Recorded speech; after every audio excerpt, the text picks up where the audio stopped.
Before I start the movie, I would like to tell you that we miss you. My friend, our movie today is a state of mystery and drama. All you have to do is be patient in the beginning to enjoy the end. And now fasten your seatbelts and get ready for the movie. The movie begins in the North Sea. The crew of the Kinloch Bravo oil rig prepare to finally return home after months of hard work. Unfortunately, Magnus, the rig manager, receives a call from the company with bad news. The helicopters are diverting to help the North Killscour rig with a power outage. So they don't know when they'll be able to pick off Magnus' crew. Magnus wants to ask for more details. But the phone suddenly stops working. Communications are starting to drop all over the building. Kat's call to her wife freezes. And Fulmer can't get the main radio to work either. Magnus calls a meeting and announces that he will have to wait a while to get home. This is not well received by anyone. Especially not by Lars, who keeps asking for proper explanations. Suddenly, the power goes out to the entire building. And Volmer discovers that all of the generators are out. The battery backup is holding things off for the time being. And the production unit is holding its pressure. But if it gets too high, it could kill them all. Ulmer tries to contact the backup ship. But the radio still doesn't work. And another oil rig near it seems to be having the same problem. The entire rig starts to vibrate and the production unit starts to ignite and spin out of control. Rose, the representative of the company, does not want to shut it down yet because they will be so far from the quotas. But Magnus orders his men to shut down the unit anyway for their lives. At that moment, the entire rig starts shaking again. Everyone stares in shock as they notice a thick, fast mist enveloping the entire building. Moments later, Volmer manages to turn the power back on. But communications are still down. And there's no way the helicopters are coming in this weather. Alwyn wonders if they didn't dig too far and cause a seismic event. But Rose is a scientist and assures him it doesn't work that way. Magnus believes fixing communications is their priority. So he sends Volmer and Buzz to check the radio tower. When they reach the top, Volmer begins to examine the device. But loses his temper when Buzz accuses him of betraying the team for entering into a relationship with Rose, who is on the company's side rather than theirs. Buzz quickly apologizes. And when Volmer leaves him, he moves to pick up something, only to find a dead bird on the ground. Magnus and Lars are waiting at the base of the tower when they suddenly see Buzz fall. Kat and Rose rush to the scene with a medical kit while Volmer also gets off, explaining that he doesn't know what happened because Buzz was right behind him. Lars doesn't trust his story because he notices that Buzz's belts weren't upside down. Kat takes Bax to the medical bay and fixes it up. But there's nothing else she can do without the surgery room. Lars begins to lose it because there is no way the helicopters are going to come in time. Rose brings Magnus into the computer to show him that the pipelines have no pressure. Which means that all the rigs in the area are having the same problem as you. Moments later, Buzz wakes up and starts seeing things falling apart under the sea. Lars goes to Magnus' office to blame him for everything. But Magnus ignores the complaints and leaves. This allows Lars to spy on his office and find a private note from the company, which makes him angry. He gathers everyone on a helicopter pad to inform them that management has been lying to them from the start. Magnus also comes over and sees that Lars has the warrant. So he has to admit that the company is taking away from the entire field and everyone will soon lose their jobs. The conversation is suddenly interrupted by something falling on them. It is ash. Even though they are nowhere near the volcano. Buzz appears at the helipad as well and announces that it's too late. It's already begun before passing out. Later, Buzz wakes up in the infirmary and explains that he has no memory of the accident or the helicopter. In the tower, he saw something in the fog and heard a noise in his head. Baz reacts violently when Kat tries to take blood, yelling at them for not listening to his warnings because there is a wave coming. After Kat manages to put him to sleep, she explains to Rose that Buzz's wounds heal quickly on their own. Once the women are gone, Buzz reveals that he is still awake and when he checks his injuries, he sees some glowing spores shutting them down. In the rec room, the crew notices some lights by the window. It's the spare ship, which is trying to communicate but also going the wrong way. He sends Lek out to get a Morse message. And they discover the ship is calling for help. Magnus orders Volmer to sign up again with the deck lights to see what they know. Then goes to see the cook, Murch, to tell him to start rationing their food. Lars is starting to go crazy because he was locked in his room with Easter guarding the door. At the infirmary, Buzz wakes up again to see that most of his injuries have healed. And when he checks his reflection, he begins to see the rig being destroyed. Then he ran off to his room and while getting dressed, began writhing in pain as his mouth sticking out his gold tooth. Rose collects some ashes for analysis and orders everyone to stay inside. Volmer and Magnus tell her that the ship has no more information than they do. They also don't have communication, so if they wait for morning they can't use the lights to guide them inside and the boat might crash. If they evacuate it should be now. But Rose doesn't want to because it would cause legal problems for breach of contract. But Magnus' priority is everyone's safety and he tells Volmer to keep up with the lights to steer the ship slowly. Alwyn goes outside to take over Lek's shift and finds Baz drawing strange circles on the window. When he examines him, Buzz explains that his head is full of noises and that he should not have survived the accident, as that is definitely something abnormal in this situation. The lights in the room start to flicker and Buzz has another strange vision before he runs away. Lars starts working on the window and manages to remove it from the wall to escape. Lake sneaks into the infirmary to steal rubbing alcohol so he can get drunk and then try to take a shower. At that moment his body starts to ache all over. And as Lake splatters blood, his tattoo ink starts to fade from his skin. By the time Heather finds him, he is already dead. When Kat comes to check on him, she can't figure out why he killed him. But when Dunlin shows up with Buzz's teeth, she's sure there's something pushing in organic matter out of their bodies. In the control room, Volmer notices a light on the bridge that is not coming from the ship. He and Alwyn go outside to check it out. But Lars sees them and turns off his flashlight before they can catch him. He sneaks back into the building through the door they used and locks it, bumping into Heather on the way. Volmer and Alwyn check the rowboats in case anyone tries to escape. And Volmer accidentally injures his hand. At that moment, the ashes mysteriously stopped falling. Lars goes to the control room and starts sending an SOS signal with the lights, causing the ship to go into full speed.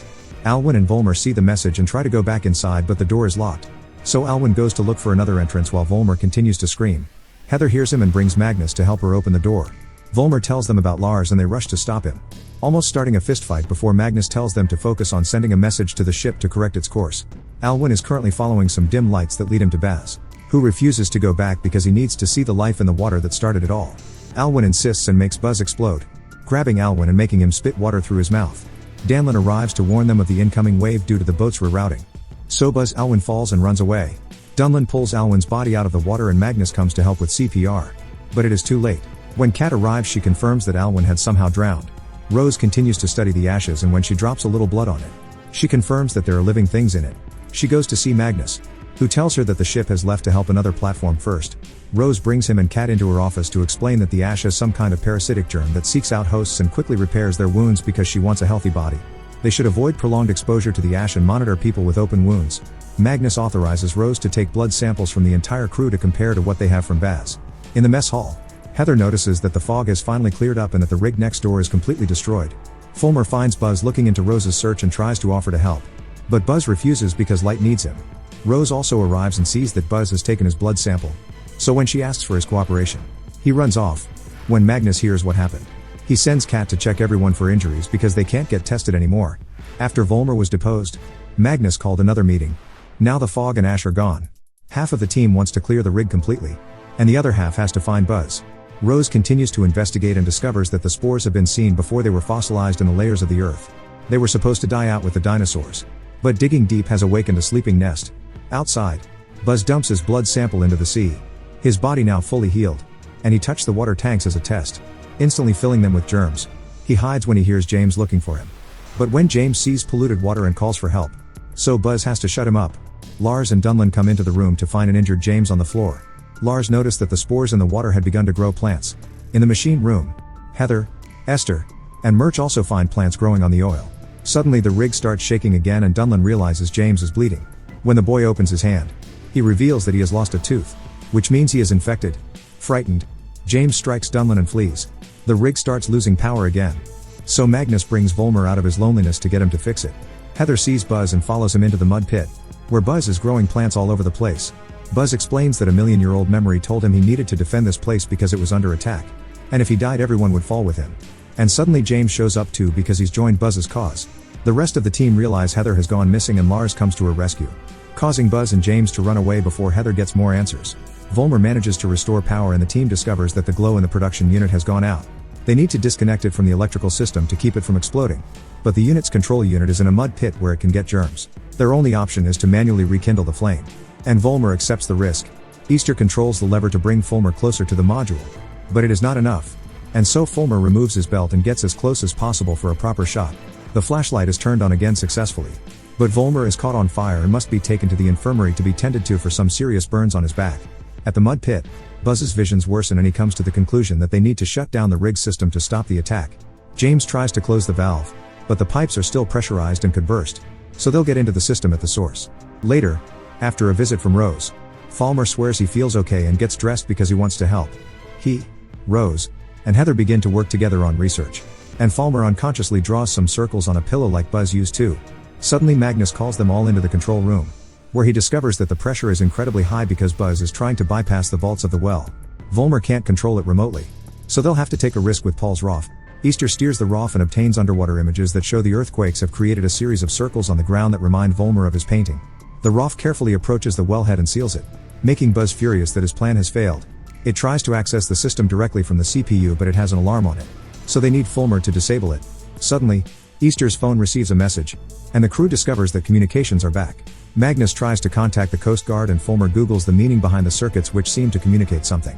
Rose searches the company's system for some containers that Heather found that no one knew about, only to discover a project called Siren that she has no access to. She also finds Fulmer's drawings. Kat calls her wife, who explains that the company told the families the crew was fine and that they too had electrical problems. At that moment, the fog reaches the city, and now the people on the ground are without electricity. The internet signal drops, and the guard does not receive Magnus' messages asking for help. Buzz uses his spore's powers to communicate with Volmer's body, which begins to heal more quickly. Volmer also begins to hear a buzzing in his head, so he runs to the bathroom to look at his wounds. Rose sees that he is missing and goes to check on him.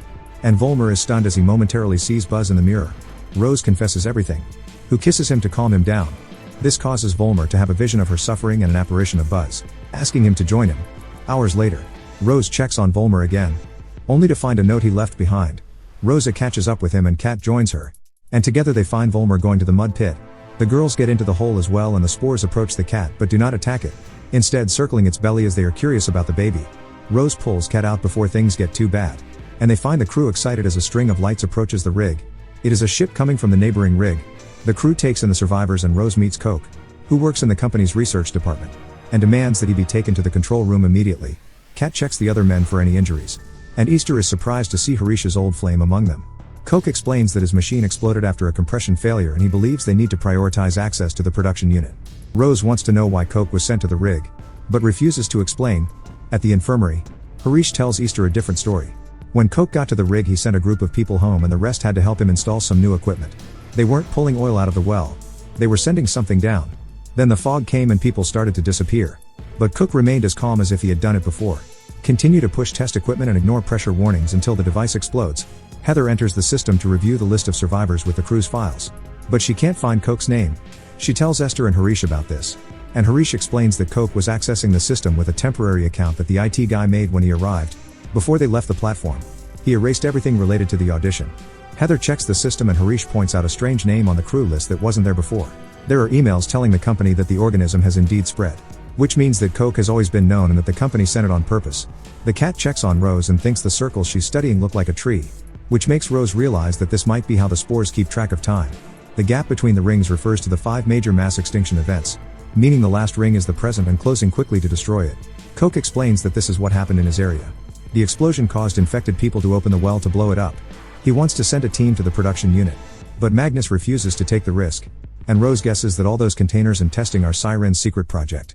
Volmer finally joins Buzz and James, but notices that his mind is clearer than that of his friends. Buzz explains that he hasn't been exposed to the germs long enough yet, but they will soon take over. Buzz can help him take advantage of it if Volmer accepts to deal with the system. Volmer gets to work, but it will take a while for the alarm to shut down.